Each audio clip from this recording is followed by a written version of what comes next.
দিন দাদা, পার্সেলটা দিন। হ্যাঁ ম্যাডাম, এই নিন। প্রিপেইড করা আছে।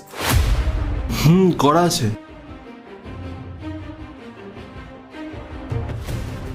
হ্যাঁ স্যার, আমি সময় মতো পৌঁছে যাবো।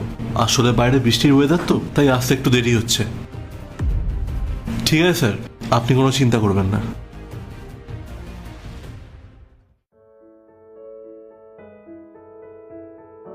দাদা ওটিপি লিখুন 4432।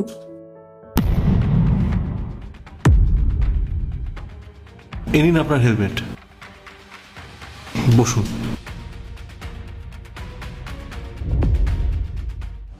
Good afternoon ma'am.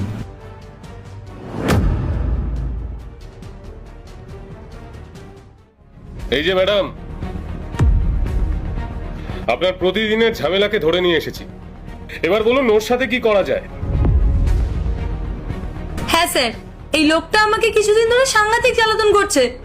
কখনো সকালে খবরের কাগজ দিতে আসছে, দুপুরে আবার ডেলিভারি বয় হয়ে যাচ্ছে, আবার র্যাপিডো চালক হয়ে যাচ্ছে, কখনো কখনো আবার সিকিউরিটি গার্ডও হয়ে যাচ্ছে। প্রতি মুহূর্তে ও নিজের পেশা পাল্টে কিছু না কিছু হয়ে যাচ্ছে।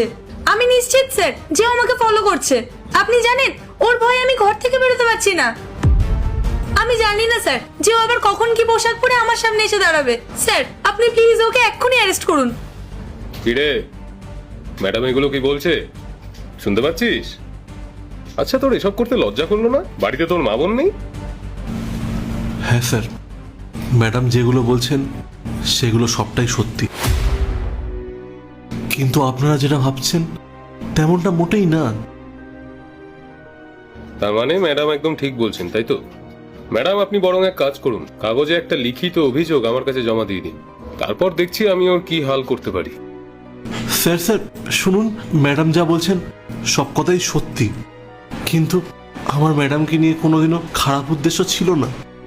আসলে স্যার, ম্যাডাম সকালে সবার বাড়ি বাড়িতে আমি খবরের কাগজ দিই, আর দুপুরে ডেলিভারির কাজ করি।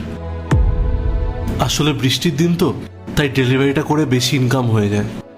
আর বিকালবেলা আমি র্যাপিডোর কাজ করি, আর এতে যারা যারা অফিসের কর্মীরা আছে তাদেরও উপকার হয়ে যায়, আর আমারও 2 টাকা বেশি ইনকাম হয়ে যায়।